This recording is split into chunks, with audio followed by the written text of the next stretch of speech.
नमो नमो तस् भगवतो अरहतो सम्मा सम्बुद्धस्स। नमो तस् भगवतो अरहतो सम्मा सम्बुद्धस्स। नमो तस् भगवतो अरहतो सम्मा सम्बुद्धस्स।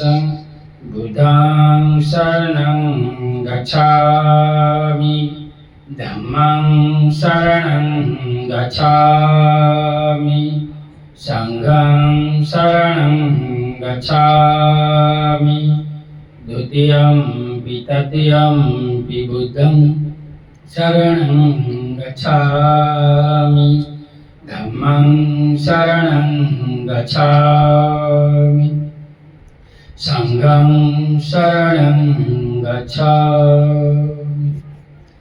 इति पिसो भगवा अरहं सम्मा सम्बुद्धो बीजाचरण संपन्नो सुगतो लोकविदु अनुत्तरो पुरुषधम्म सारथि सत्ता देवमनुष्यानं बुद्धो भगवन्।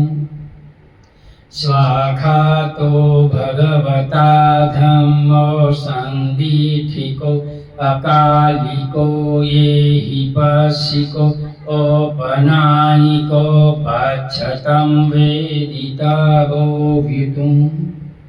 सुपटिपन्नो भगवतो सावकसङ्घो उजुपटिपन्नो भगवतो सावकसङ्घो न्यायपटिपन्नो भगवतो सावकसङ्घो सामीतिपटिपन्नो भगवतो सावकसङ्घो।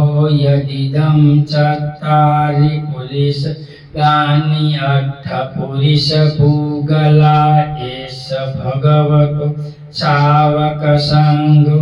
आहुणेयो बाहुणेयो दक्षिणेयो अंजलिकरणीयो अनुत्तरं प्रियं खेतं लोकसाथि। साधु साधु साधु।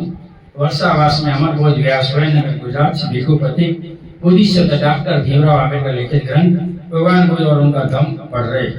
तीसरा भाग तीसरा का दूसरा पेटा भाग धम्म क्या है। इसका पहला मुद्दा है कि जीवन को पवित्र बनाए रखना धम्म है। दूसरा मुद्दा जीवन में परिपूर्णता प्राप्त करना धम्म है। तीसरे मुद्दे पर आए निर्वाण में रहना धम्म है। निर्वाण से बढ़कर सुखद कुछ भी नहीं है। भगवान बुद्ध द्वारा उपदिष्ट सभी शिक्षाओं में निर्वाण का प्रमुख स्थान है। निर्वाण क्या है? भगवान बुद्ध ने निर्वाण का जो अर्थ किया है वो उससे सर्वथा भिन्न है जो पूर्वजों ने किया है। ये गुरु शिष्य परंपरा में निर्वाण यानी मर जाना, तो भगवान बुद्ध के गलत बोलते हैं। निर्वाण यानी मर जाना नहीं, निर्वाण यानी राग देश मोह का समा जाना। निर्वाण जीते जी होता है, मरता है इसको निर्वाण नहीं कहना, गलत अर्थ। उनके पूर्वजों की दृष्टि में निर्वाण का मतलब था आत्मा का मोक्ष। पहले यही था, अभी भी मानते बहुत लोग। निर्वाण की कल्पना 4 स्वरूप की थी। लौकिक खाओ पियो और मौज करो। अभी भी जो पंडित पुरोहित बहुत बड़े बड़े टेंपल वाले होते हैं वो इसको ही मानते हैं, मजा करो, कुछ नहीं। दूसरी योगिक और तीसरी ब्राह्मणी और चौथी उपनिषद। 4 प्रकार का निर्वाण होता है, मोक्ष 4 प्रकार का होता है। ब्राह्मणी और उपनिषद निर्वाण में एक समानता थी। निर्वाण के दोनों स्वरूपों में आत्मा की एक स्वतंत्र सत्ता स्वीकार की गई थी। यह सिद्धांत भगवान बुद्ध को अमान्य था, इसलिए भगवान बुद्ध को निर्वाण के ब्राह्मणी और उपनिषद एक स्वरूप का खंडन करने में, उन्हें अस्वीकार करने में कोई कठिनाई नहीं हुई। इसलिए भगवान ने ये सब अस्वीकार किया कि भाई ऐसा मोक्ष निर्वाण नहीं होता। निर्वाण तो जितने जीव होता है। निर्वाण की भौतिक कल्पना इतनी अधिक जड़ता के लिए हुई है कि वह कभी भी बुद्ध के गले में उतर ही नहीं सकती। इससे कुछ भी आध्यात्मिक सत्व नहीं था। तो इसमें कोई आध्यात्मिक सत्व जैसा कुछ नहीं था।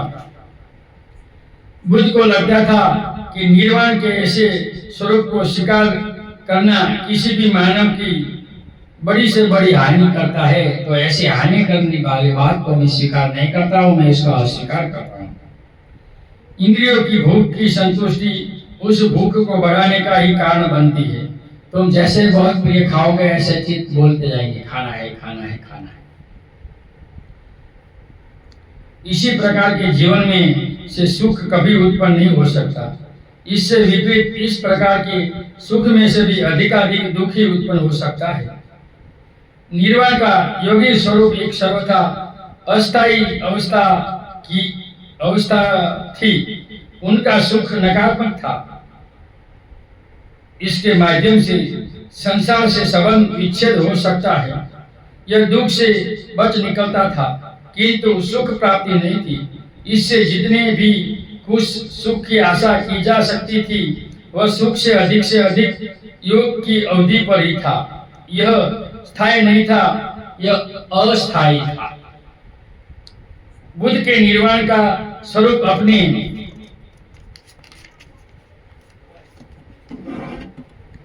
पूर्वजों के स्वरूप से सर्वथा भिन्न था। तो बुद्ध ने जो पूर्वजों के जो निर्वाण की बात की थी वो अस्वीकार की, और सही निर्वाण है वो बुद्ध ने बताया। बुद्ध के निर्वाण के स्वरूप के मूल में 3 बातें थी। इनमें से एक तो यह है कि किसी आत्मा का सुख नहीं बल्कि प्राणी का सुख। आत्मा बात्मा कुछ नहीं है, ईश्वर आत्मा परम ब्रह्म ये सब भ्रम है, ऐसा बुद्ध कहते हैं, और बुद्ध धर्म इसमें नहीं मानता। दूसरी बात यह है कि संसार में रहते समय प्राणी का सुख, आत्मा की मुक्ति और मरणांतर आत्मा की मुक्ति, ये बुद्ध के विचारों से सर्वथा विरुद्ध बात है। जीते की मुक्ति हम चाहते हैं, मरने की मुक्ति को हम नहीं मानते। तीसरा विचार जो बुद्ध ने निर्वाण के स्वरूप का मूलाधार है, वह है राग देश को शांत करना। तो बुद्ध की जो निर्वाण की व्याख्या है वो वर्तमान है, मरने के बाद नहीं। मरने के बाद जो है इसको बुद्ध नहीं मानते।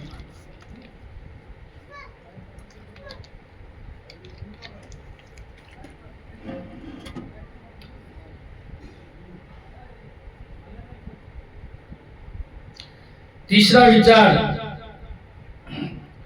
जो बुद्ध के निर्वाण के स्वरूप में मूलाधार है, वह है राग द्वेष को शांत करना। देखो,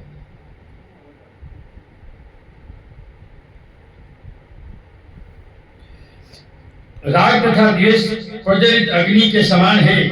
यह बात भगवान बुद्ध ने अपने उस प्रवचन में कही थी जो उन्होंने बुद्ध गया में रहते समय भिक्षुओं को किया था। भगवान बुद्ध ने यह कहा था कि राग देश में वो अग्नि है, वो चल रही है, पूरी काया चल रही है। अभी जो ठोस लगती है लेकिन ये ठोस नहीं है। भिक्षु सभी कुछ चल रहा है। भिक्षु क्या सब कुछ चल रहा है। चक्षु इंद्रिय जल रहा है, रूप जल रहा है, चक्षु विज्ञान जल रहा है, चक्षु संस्कार जल रहा है, और उस संस्कार से जो भी सुख वेदना असुख वेदना उत्पन्न होती है वो वेदना भी चल रही है। सब एक काया चल रही है। और ये किससे चल रहे हैं? ये रागाग्नि से चल रहे हैं, ये देशाग्नि से चल रहे हैं, और ये मोहाग्नि से चल रहे हैं। इसलिए संसार में ये 3 अग्नि के कारण संसार में सुख नहीं। राग मेरा मेरा मेरा मेरा मेरा कुछ मिटता नहीं। देश अहम, ईर्षा, बदले की भावना, क्रोध, किसी को कुछ सुना देना, इनके कारण इंसान सुखी नहीं है। और तीसरा अज्ञानता, सही या गलत क्या है वो पता नहीं, इसलिए महोत्सव में लोग पड़े हैं, और महोत्सव में कोई सुख नहीं है। ये जन्म जरा मरण दुख दोमनीय उपाय से चल रहे हैं। ये जन्म हुआ तो मरने पर जाता है, जन्म हुआ तो बूढ़ा होगा, जन्म हुआ तो मरेगा, जन्म हुआ तो दुख भोगेगा, जन्म हुआ तो इनके पीछे दौड़ेगा, मरने व्यक्ति के पीछे।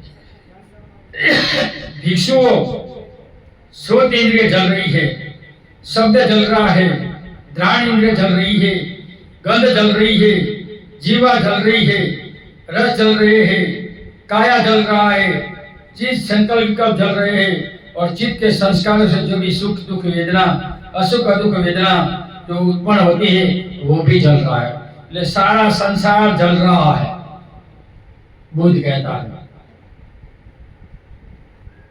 और ये किससे जल रहे हैं?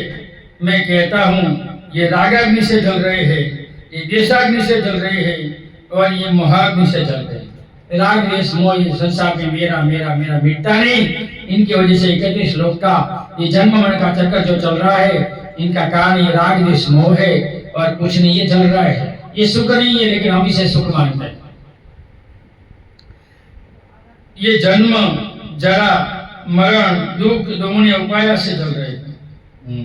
देखो भिक्षु, इसका ज्ञान न होने से जो विघ्न है और जो श्रेष्ठ है उनके मन में उपेक्षा उत्पन्न होती है। उपेक्षा उत्पन्न होने से रागाग्नि आदि अग्नि शांति होती है और रागाग्नि आदि के साथ हो जाने से वह मुक्त हो जाता है और मुक्त हो जाने से वो जानता है कि मैं मुक्त हो गया। जिनका राग मुक्त हो जाता है तो पता है राग मेरा मेरा नहीं है। वो खाता है तो जीने के लिए खाता है और दुख और कम खाता है, स्वाद नहीं लेता, टेस्ट नहीं लेता, अपने पात्र में खाता है और इनका शुद्ध बोलता है। पटे संगा योनि सो पिंड पातन पटी सेवा में ने उदवाय न मंडाय न मंडलाय न भूषणाय यावा देव में खाई थे। आपने विंचु परिचय ब्रह्मचर्य अनुगाई थी गुणंच विद्नुम पटे हम भाई नवच विद्नुम पद में यात्रा पैसा नवता भास विहार उचाती। ये भोजन सूत्र है, उपेक्षों को बोलकर ही भोजन करना। निर्वाण सुखद कैसे हो सकता है, ये एक दूसरा प्रश्न है जिनका उत्तर उपेक्षित है। सामान्य तौर पर यह कहा जाता है कि अभाव मनुष्य को दुखी बनाता है। जो चाहिए वो न मिलता, वो अभाव होता है। मुझे नहीं मिला मेरे, तो अभाव के कारण इंसान दुखी रहता है। लेकिन हमेशा यही बात ठीक नहीं होती। मनुष्य पर्याप्त से बीच में रहता हुआ भी दुखी रहता है। बहुत सुख होता है तो भी मनुष्य दुख होता है। बुद्ध को 3 महल थे, 3 दूध का, फिर भी दुखी हुए। और राजा का बेटा था, कोई सुख नहीं था, ऐसा नहीं था, फिर भी इसने संसार छोड़कर चला गया। बताओ, दुख लोभ का परिणाम है। तो लोभ के कारण हमें दुख मिलता है, इसलिए लोभ मत करो, दानी बनो, दान करना सीखो। शास्त्रों में बुद्धि से डॉक्टर भीमराव अम्बेडकर ने कहा है कि आपके आय का 5वां भाग दान करो। 1 भाग कुटुंब के लिए, 1 भाग समाज के लिए, 1 भाग बौद्ध भिक्षु के लिए और 2 भाग बौद्ध विहारों के लिए। अगर ये होगा तो बाबा साहब की धर्म क्रांति झट से आगे बढ़ेगी, पीछे नहीं पड़ेगी। लेकिन हम देखते हैं धर्म क्रांति तो पीछे जा रही है। बाबा साहब ने कहा मेरी धर्म क्रांति आगे मत ले जाओ, लेकिन पीछे धक्का मत दिलाना। लेकिन आज इनके लोग पीछे धक्का दे रहे हैं। और लोभ दोनों को होता है, जिनके पास नहीं है उन्हें भी लोभ है और जिनके पास है इन्हें भी लोभ है। जिनके पास नहीं है वो भी लोभ ही होता है और बहुत धन होता है वो भी लोभ ही होता है। बुद्ध ने भिक्षुओं को दिए एक प्रवचन में यह बात बड़ी प्रकार से स्पष्ट करती है। भिक्षु लोभ से लुभ, द्वेष से दुष्ट और मोह से मूर्ख वशीभूत चित्त से मनुष्य अपने दुखों से दुखी रहता है। मनुष्य दूसरों के दुखों से दुखी रहते, मनुष्य मानसिक वेदना और पीड़ा अनुभवता है। जिनको जलता बोलते, बहुत से महिला पुरुष जलते हैं और सूख जाते हैं, सूख जाते हैं। किंतु यदि लोभ देश तथा मोह का मूलच्छेद हो जाए तो मनुष्य के अपने दुखों से दुखी रहेगा, न दूसरों के दुखों से दुखी रहेगा, न मानसिक वेदना और पीड़ा अनुभव करेगा।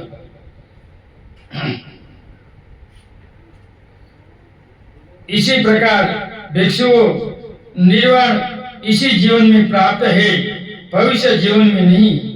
अच्छा लगने वाला है, आकर्षक है और बुद्धिमान श्रावक इसे सुगम करता है और जीवन में उतारता है। अगर ये जीवन में बुद्धिमान व्यक्ति उतारेगा तो इसे निर्वाण मिलेगा, तो ये सुखी होगा, ये कभी दुखी नहीं होगा। जो चीज मनुष्य को जला डालती है और जो उसे दुखी बनाती है, यह उसे स्पष्ट कर दिया गया है। मनुष्य के राग द्वेष को चलती हुई अग्नि के समान कहकर भगवान ने मानव के दुख की सर्वथा जोरदार व्याख्या की। भगवान ने जो दुख की व्याख्या स्पष्ट की है, ऐसे अभी तक दुनिया में किसी ने नहीं की। राग द्वेष अधीन ही मनुष्य को दुखी बनाता है। राग और द्वेष संयोजन अथवा बंधन मनुष्य को निर्वाण तक नहीं पहुंचने देते। ये राग द्वेष मोह के कारण संसार या इंसान यहाँ जन्मता है, मेरा मेरा मेरा मेरा कहकर मर जाता है। इनका दुनिया में कुछ नहीं। जो ही वह राग द्वेष की झोंक में मुक्त हो जाता है, उनके लिए निर्वाण पथ खुल जाता है। वह दुख का अंत कर सकता है। अगर आपको अपने दुख का अंत करना है तो आपको अपना राग छोड़ना चाहिए। मेरा मेरा मेरा मेरा दुनिया में अपना कुछ नहीं। हर व्यक्ति अपना कर्म लेके आया है, तो कर्म को मानो और कर्म पर विश्वास रखो, वही तुम्हारी जिंदगी है। भगवान बुद्ध ने इन संयोजनों को 3 विभागों में विभक्त किया है। पहला विभाग वह यह है जिनका संबंध हर प्रकार की तृष्णा से है, जैसे कामुकता और लोभ। देखो, दूसरा वर्ग यह है जिनका संबंध सभी प्रकार की वितृष्णा से है, जैसे घृणा, क्रोध और द्वेष यानी कि दोष। तो इनके कारण ये सब होता है और मनुष्य दुखी होता है। तीसरा वर्ग यह है जिनका संबंध सभी प्रकार की अज्ञानता से, जड़ता, मूर्खता और मूढ़ता। ये अज्ञानता संसार में दुख है। तो 5 तरह के लोगों को भगवान ने अज्ञानी कहा। पहला होता है जड़, दूसरा होता है मूढ़, तीसरा होता है मोही, चौथा होता है मूर्ख और 5वां होता है, बस 4 ही होता है, जड़, मूर्ख, मूढ़ और मोही। ये 4 प्रकार का अविद्या है जो संसार में इंसान इसमें दुखी होता है और इसको कुछ मिलता नहीं है। इसमें वो जीता है, इसमें होता है, इसमें वो मरता है। पहली राग समान अग्नि, दूसरी देश समान अग्नि संबंध व्यक्ति की इन भावनाओं में से है जो दृष्टि को से ज्यादा दूसरों के प्रति है, जबकि तीसरी मोह अग्नि का संबंध उन सभी विचारों से है जो सत्य से भिन्न है, और जो इनको जानेगा वही सुखी होगा। भगवान बुद्ध ने निर्वाण के सिद्धांत के बारे में बहुत सी गलतियां है वो दूर करवाई है, और जो समझेगा वो सुखी होगा, वो कभी दुखी नहीं होगा।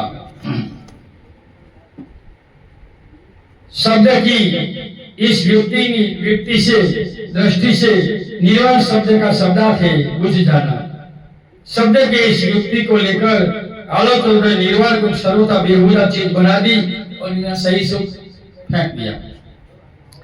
उसका कहना है कि निर्वाण का मतलब है सभी मानवीय प्रवृत्तियों को बुझ जाना अर्थात मृत्यु। ये गलत व्याख्या है। निर्वाण का मतलब मर जाना नहीं है। इसी प्रकार उन्होंने निर्वाण का सिद्धांत का मजाक उड़ाने की कोशिश की। ये गलत है। निर्वाण यानी मर जाना नहीं है। निर्वाण यानी राग द्वेष मोह का समन होना, अरहत होना, वही निर्वाण है। जो कोई भी इस अग्नि सूत्र की भाषा का विचार करेगा उसे ये स्पष्ट हो जाएगा कि निर्वाण का अर्थ कदापि ये नहीं होगा। लेकिन इन लोगों ने निर्वाण का अर्थ गलत किया है। इस प्रवचन में यह नहीं कहा गया है कि जीवन चल रहा है और बुझ जाना मृत्यु है। इसे यह कहा गया है कि राग अग्नि जल रहा है, द्वेष अग्नि जल रहा है और मोह अग्नि जल रहा है। इनको शांत करना वही सुख है। इस अग्नि सूत्र में यह नहीं कहा गया कि हर प्रकार की प्रवृत्तियों का मूलोच्छेद कर देना चाहिए। इसमें आग में घी डालना मना किया गया है, तो कभी आग में घी मत डालो। दूसरी बात यह है कि आलोचकों को निर्वाण और परिनिर्वाण का भेद करना भी भूल गए हैं। उदाहरण के अनुसार जब शरीर बिखर जाता है तब समान संज्ञाएं रुक जाती है, तब तमाम वेदनाओं का नाश हो जाता है, जब सभी प्रकार की प्रक्रिया बंद हो जाती है और जब चेतना एकदम रुक जाती है तब निर्वाण परिनिर्वाण होता है। इसी प्रकार परिनिर्वाण का मतलब है बुझ जाना या मर जाना। तो परिनिर्वाण को मर जाना या बुझ जाना कहते हैं। निर्वाण जीते जी है, परिनिर्वाण जो मर जाता है इनको परिनिर्वाण कहते हैं। इसलिए निर्वाण और परिनिर्वाण दोनों शब्द में अर्थ में भेद है। निर्वाण का कभी यह अर्थ नहीं हो सकता कि निर्वाण का मतलब है अपनी प्रवृत्तियों पर इतना काबू रखना कि मनुष्य धर्म के मार्ग पर चल सके। इससे अधिक और इनका दूसरा कुछ आशय नहीं है। राग को समझाते हुए स्वयं भगवान बुद्ध ने यह स्पष्ट किया है कि धम्म श्रवण जीवन का ही दूसरा नाम निर्वाण है। एक बार राग श्रवण भगवान बुद्ध के पास आए, आकर भगवान बुद्ध को अभिवादन करे और बैठ गए। इसी प्रकार बैठकर राग श्रवण ने भगवान बुद्ध से कहा, बनते निर्वाण किस लिए?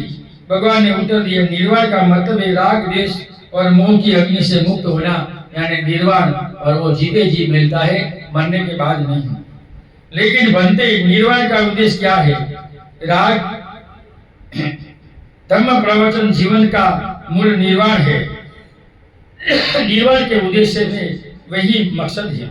निर्वाण का मतलब है सभी प्रवृत्तियों का बुझ जाना नहीं है।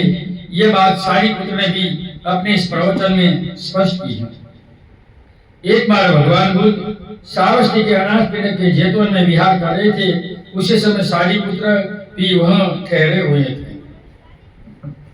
भगवान बुद्ध ने भिक्षुओं को संबोधित करके कहा, भिक्षु धम्मदायता बनो, मेरी तुम पर अनुकंपा है, इसलिए मैं तुम्हें धम्म का दायदा बनाता हूं। भगवान बुद्ध ने यह कहा और तब वह उठकर अपनी कुटी में चले गए। सारिपुत्र पीछे रह गए। तब भिक्षुओं ने सारिपुत्र से प्रार्थना की, बताइए कि निर्वाण क्या है। तब सारिपुत्र ने भिक्षुओं को उत्तर देते हुए कहा, भिक्षुओं, लोभ बुरा है, द्वेष बुरा है।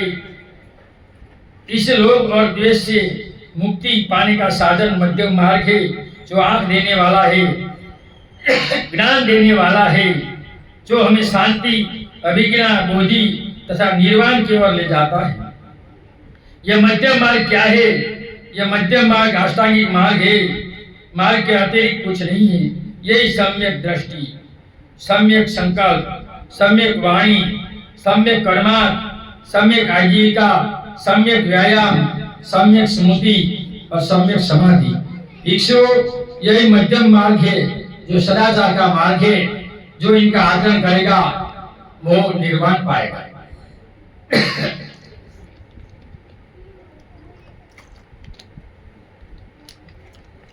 हाँ भिक्षु, क्रोध बुरी चीज है, द्वेष बुरी चीज है, ईर्ष्या बुरी चीज है, मात्सर्य बुरी चीज है, कंजूसपन बुरी चीज है, लालच बुरी चीज है, ढोंग बुरी चीज है, ठगवा बुरी चीज है, उद्यतपन बुरी चीज है, मोह बुरी चीज है तथा आलस बुरी चीज है। ये नहीं करना चाहिए। बहुत और अम्बेडकरवादी में ये नहीं होना चाहिए।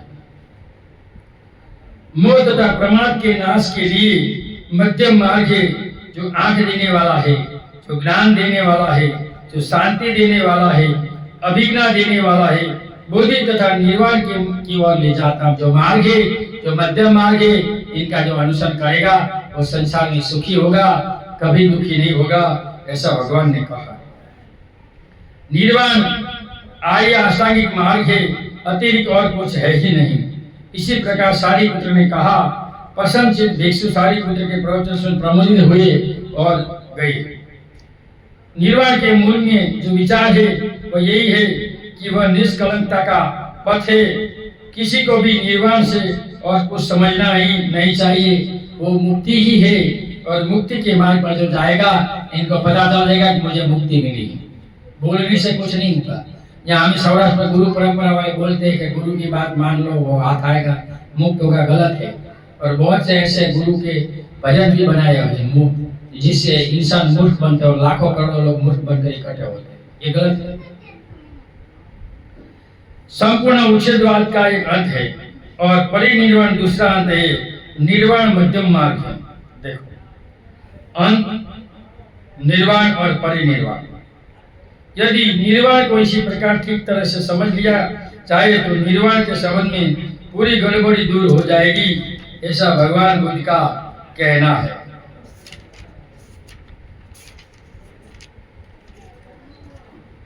तो यहाँ आज हम ये हमारा प्रवचन पूरा करते हैं। ऑनलाइन और सामने सुनने वाले सभी लोगों को सुने हुए धर्म का हम पुण्यानुमोदन करते हैं। सुने हुए धर्म से आप सभी लोग सुखी हो, निरोगी हो, आपका कल्याण हो, आपका मंगल हो। ऑनलाइन सुनने वाले सभी लोगों को सुने हुए धर्म से जो समझाने का प्रयत्न किया, मेरी वाणी से किसी पर दुख लगा है तो मेरा ऐसा रहता है, मुझे क्षमा कर। नथि मे शरणम अयम बुद्धो मे शरणम वरम एतेन सच्चवचनम होतु मे जय मंगलम। नथि मे शरणम अयम संघो धम्मो मे शरणम वरम एतेन सच्चवचनम होतु मे जय मंगलम। नथि मे शरणम अयम संघो मे शरणम वरम एतेन सच्चवचनम होतु मे जय मंगलम। नमो बुद्धाय, नमो धम्माय, नमो संघाय। साधु साधु साधु। सबका मंगल हो, सबका कल्याण हो, सब सुखी।